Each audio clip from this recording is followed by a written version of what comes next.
This is Jeremiah chapter 10 verse 2. Thus saith Yahweh, learn not the way of the heathen, and be not dismayed at the signs of heaven, for the heathen are dismayed at them. Just want to give all praises, glory, and honor to Yahawashi Noshai, Bahashem Rakakadash. Double honor to the apostles and elders of Great Millstone that were well. Much love unto the Akim and Akbat that are out there, sighing and crying and worshiping the Lord in sincerity. This is Brother Gabar Allah from the GMS Toronto camp. Hopefully this lesson will be edifying and interesting. So I quoted that precept there because I came across this on RT News. This is under World News, and it says Meteor, UFO, Kim's Christmas gift. Watch mysterious fireball blaze through night sky in Guam, and there's videos in it. I'll probably play a little bit of the videos. But you notice how they have Meteor, UFO, Kim's Christmas gift, all in question marks. Because when people saw these lights that were ablazing in the sky in Guam, a lot of them thought that it was either meteors, they thought it was UFOs, or they thought it was an ICBM nuclear missile. And this shows how perplexed the people are and how dismayed that they are when they see signs in the heaven. Okay, and these signs are all indicators of how Yahawashi Shai is about to come back real soon. But a lot of the people, they don't know this. They're lost. They don't understand what's going on. But us that are in the know, who are connected through the spirit of Yahawashi Shai, we know what's going on. And that's why we make these videos, because it's our job to tell you what's going on. So it says, a fireball which blazed through the night sky, falling apart in a fireworks display and dazzling the residents of Guam, was captured in multiple astounding videos, triggering disputes over its origins. Hundreds of people witnessed the mysterious ball, which was seen darting across the sky in the U.S. territory, Guam in the Western Pacific, on Friday night. Some capturing spectacular pictures and videos of the spectacle. And it did look beautiful, but at the same time, you have to really think, that isn't beauty. This is the Lord letting you know that, hey, look, I'm warning you that I'm about to make my big debut. And if you're an Israelite, you better get right. You better get right. These are signs to let you know that you better get right with me. Because once I come, it's over, and there ain't gonna be any more warning signs. And when the Lord comes back, He ain't gonna stop. He ain't gonna. It's not like how you have a remote for your television set. You want to get up and go to the bathroom, and you can pause the movie and take a piss or a dump or number two, or get a bag of popcorn. That's not how the Lord is gonna come back. Once the Lord comes, He's gonna be slashing His sword nonstop. Until nothing's done, until everything's done. So you better get right, man. So let me just play this here. Crazy.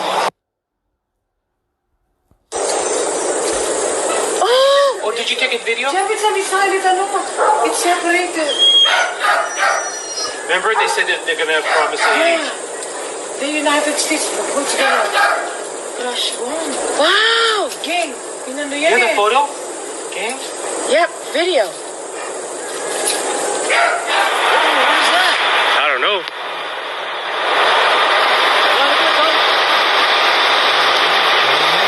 What is that? I don't know. Yeah, it could be your destruction. And when the missiles hit, or when the missiles drop upon this place, a lot of you people are not going to know what to do. You're not going to know what it is, but you'll know what to do. You're going to film it. You're going to film your own destruction. You see, this is serious. This could have been something, way more destructive. It could have been very, very destructive. This could have been the end of you. But guess what people did? They recorded it.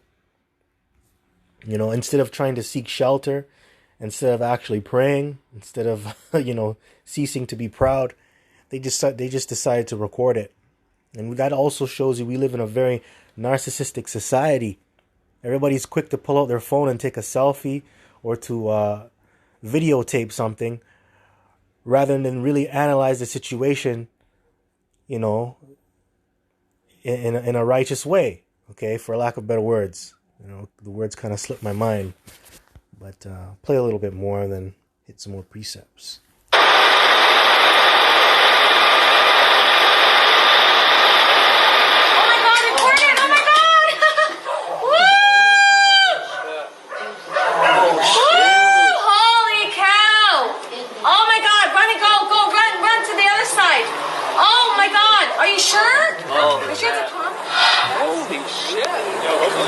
Yo, what is that? What the fuck? Oh shit. That does look like a plane. Oh, that is a plane. Nah, it's a comet. A comet or meteor or something like that. Firework. Yo, that shit's crazy. A lot of people are dismayed. They don't understand what's going on. Now, let me get Luke 21, verse 25. These are all signs that a kingdom is going down, man. So this is Luke chapter 21, verse 25. And there shall be signs in the sun, and in the moon, and in the stars, and upon the earth distress of nations with perplexity, the sea and the waves roaring. And we're living in this time right now. The earth is in distress. Okay, not only, nature is out of course. Nature is stressing out. But mankind is stressing out. They're in a lot of distress. They don't know what to do. They're very perplexed because they don't know what the future has in store for them. But we know through the Spirit and power, because of all the signs that are being displayed by Yahawashi and the angels, we know that our kingdom is about to come. We know that Yahawashi is about to come back. But before that happens, there has to be a lot of birth pains. A lot of sorrows have to be brought upon this place. And that meteor, UFO, or whatever you want to call it, and it doesn't really matter. All that matters is that you know that this is a sign. It could be a chariot. That doesn't matter. It's just a sign that the Lord is coming back, and that destruction is nigh. Okay, we know that means that our kingdom is coming, and that this place is about to go down. Matter of fact, let me hit a precept here, because Esau, your kingdom's going down, man. You heathen nations, your time, for goofing off and causing destruction, it's about to end. So this is 2nd Esdras, chapter 6, verse 9. For Esau is the end of the world, and Jacob is the beginning of it that followeth. That's right. And that world is going into that age, that rulership that you have right now. We're in the age of Esau, and this age is about to end. This eon, this time. For Esau, Ishashwa, okay? Esau, he is the progenitor of you Edomites, which are you so-called white people today that are scattered abroad all over the earth, primarily in America, okay? For Esau is the end of the world, and Jacob is the beginning of it that followed. Jacob represents the 12 tribes of Israel, okay, which is headed by Yahawashi, which Yahawashi is the main patriarch, okay? And Jacob, you're the father of the 12 tribes. You're the patriarch as well, okay? Is the beginning of it that follow. That's right. When our rulership comes, that's going to be the beginning of prosperity. That's going to be the beginning of paradise. You're no longer going to have to say Happy New Year, okay? Happy New Year and wickedness. Okay, every day is going to be a new day. Every day is going to be successful. When our time comes, when Yahawashi rules, that's when we're going to be really blessed. Verse 10, the hand of man is betwixt the heel and the hand. Other question, Esdras asked thou not. Right? So, we are the end of Esau's world, and those signs are telling you that Esau is on his way out. Let's get the word perplexed.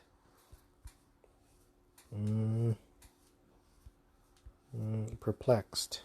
In the state of one who is in perplexity. Okay, Google. Okay, Google. Oh, shit. It won't pop up. I guess I have to type it.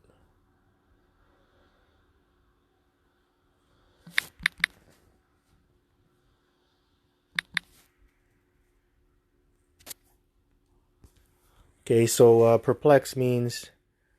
No thanks. Perplexed means completely baffled, very puzzled. She gave him a perplexed look. So very puzzled. They're not too sure. They're baffled.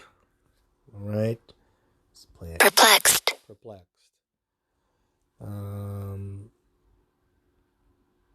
Synonyms. Okay, let's look at synonyms.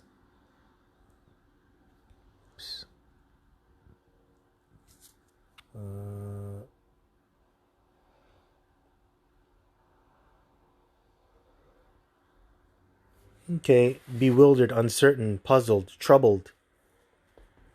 Right, and this is only the beginning.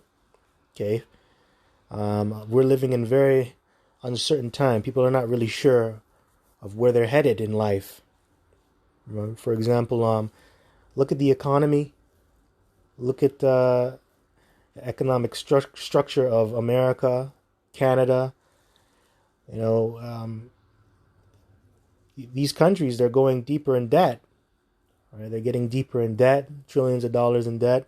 Canada's $1 billion in debt. The money that you have is not even real money. It's FRNs, Federal Reserve notes. The money of Canada and the U.S. is not backed by anything solid. It's not backed by gold.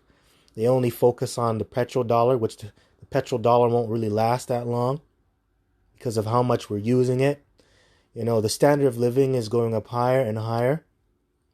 Okay, these tariffs that these politicians like Trump, they're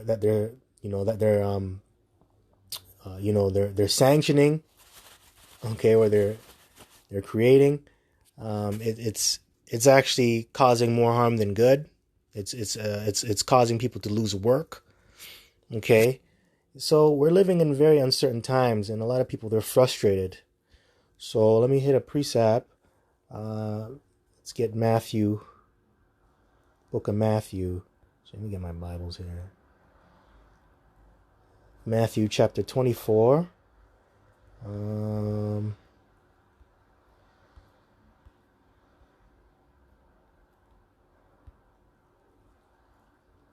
Okay, so Matthew chapter 24. I'm going to start at verse 3. And as he sat upon the Mount of Olives, the disciples came unto him privately, saying, Tell us, when shall these things be? And what shall be the sign of thy coming and of the end of the world? And we read one of the signs also. Esau is the end of the world, and Jacob is the beginning of it that falleth. We read Jeremiah chapter 10, verse 2. And Luke chapter 21, verse 25. Those are all the signs as well. But Yahawashi got a little bit more specific, okay, when you read on down. Verse 4, And Yahawashi answered and said unto them, Take heed that no man deceive you. And that's you should really take that counsel. You have to be very circumspect. That's why he said, Take heed that no man deceive you. Because you have a lot of deceivers. You have a lot of devils out here. Okay, you have devils in GMS. You have devils in these other Israelite camps. You have Esau, the so-called white man, to deal with because he's a deceiver. Okay, you have your own self because you can deceive yourself. Okay, and remember, you're a mortal man that's in this flesh. You can deceive your own self into thinking, into thinking about, in confusing yourself into believing in the wrong thing. Okay. Verse 5, For many shall come in my name, saying, I am Yahawashi, and shall deceive many. We've seen that over the years. We've been seeing that for decades upon decades. I've been seeing that actually my whole life. Because I've been hearing ever since as a child that, these religious leaders coming out of the woodwork saying that they are God. You had the Waco, Texas incident. You had Jim Jones. You have all these, these radicals, these extremists pop out of nowhere. Okay, you have all these different doctrines. Verse 6, And ye shall hear of wars and rumors of wars. See that ye be not troubled, for all these things must come to pass, but the end is not yet. So all these must come to pass. All these rumors of wars, all these signs that you're seeing in the heavens, these have to come to pass because those are birth pains. Those are the birth pains, okay, of the Lord's return and of our kingdom coming in to existence. Verse 7, for nation shall rise against nation, and kingdom against kingdom, and there shall be famines and pestilences and earthquakes in diverse places. All these are the beginning of sorrows. Yeah, these are the beginning of sorrows. And when you look up that word sorrows, it goes into birth pains. When you look it up in the Greek, Odin. Strong's G 5604, Odin. Odin. The pain of childbirth, travail, pain, birth pains. And you know, you have to suffer if you want the Lord to come and save you. Because you know why? The Lord suffered. All right? And childbirth isn't easy. It's not like taking a number 2 or taking a dump. You get pains. Your water is going to break. You're going labor. This is all a part of the labor. Okay? And that labor is for the Lord to come back and save and really to take down this place. Because the Lord had to labor and all that pain that he had to go through. So, you know, you have to return the favor of love too. You have to go through pain. You have to feel it. Intolerable anguish in reference to the dire calamities preceded the advent of the Messiah. Sorrow, pain, travail, and with sorrow comes a lot of grief and uncertainty, a lot of crying, a lot of anguish. And that's the state that the majority of the people in the world are in. They're in a lot of anguish. They're in a lot of pain, travail. All these are the beginning of sorrows. This is just the beginning. This is not even the end part.